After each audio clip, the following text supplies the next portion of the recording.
अगर आप किसी रक्षा मामलों के विशेषज्ञ से पूछें कि सबसे खराब बदनाम आर्मी किस देश की है, तो वो झट से कहेंगे कि पाक आर्मी। जानकार इसका कारण बताते हैं कि दुनिया की एजेंसियां खतरनाक और बदनाम होती हैं, जैसे कि CIA, KGB, मोसाद, FBI, क्योंकि इनका काम ही होता है दुश्मन देश को कमजोर करना।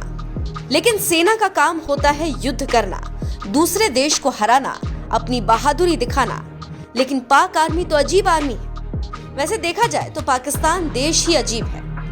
खबरों की माने तो अब पाक आर्मी के इंटरनेशनली बेइज्जती के बाद कान खड़े हो गए हैं और अपनी बदनामी को ठीक करने के लिए पाक सेना ने कमर कस ली है और इसके लिए अपने विंग ISPR को सक्रिय कर दिया है। पाक मीडिया की माने तो पाकिस्तानी सेना में भ्रष्टाचार और राजनीति में इसके हस्तक्षेप की हालिया रिपोर्टों से परेशान सेना जनरलों ने एक बड़ा फैसला किया और सेना के media wing inter services public relations ISPR के माध्यम से इसकी छवि बदलने की कवायद कर रहे हैं। पाकिस्तान के दैनिक बिजनेस रिकॉर्डर की माने तो 29 नवंबर को कमान बदलने के बाद अब पूरा ध्यान देश में सेना के छवि निर्माण की है और बढ़ती आतंकवाद संबंधी घटनाओं से निपटने पर है।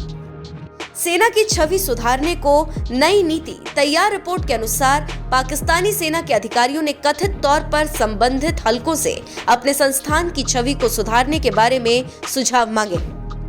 रिपोर्ट बताती है कि मौजूदा नीति पर फिर से विचार करने और सेना के media wing inter services public relations पर एक नई नीति तैयार करने के निर्देश जारी किए गए। जानकारी देते चले कि नवंबर में पाकिस्तान में एक बड़ा सैन्य परिवर्तन हुआ।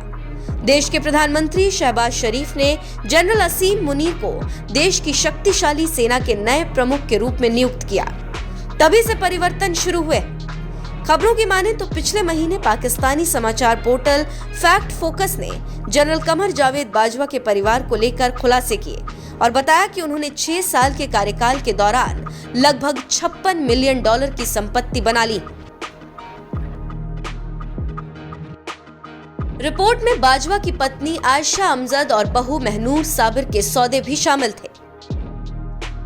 पाक सेना का भ्रष्टाचार बना मुश्किल, जनता मर रही है, जनरल मजे ले रहे हैं। एशियन लाइट इंटरनेशनल के जरिए सेना की करतूत खुली। जनरल बाजवा के पास अरबों की संपत्ति, बहू पत्नी के नाम से अरबों की संपत्ति दर्ज।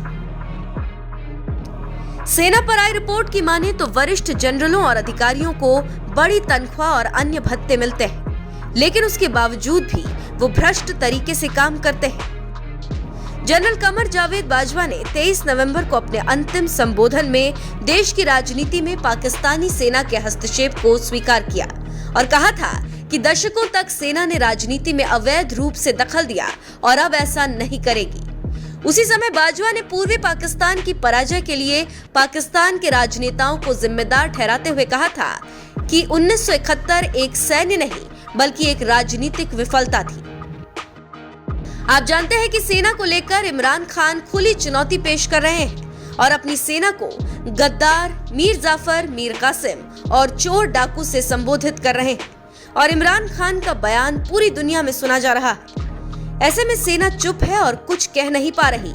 इसलिए सेना सोच रही है कि जितना नुकसान हुआ है उसकी कैसे भरपाई की जाए।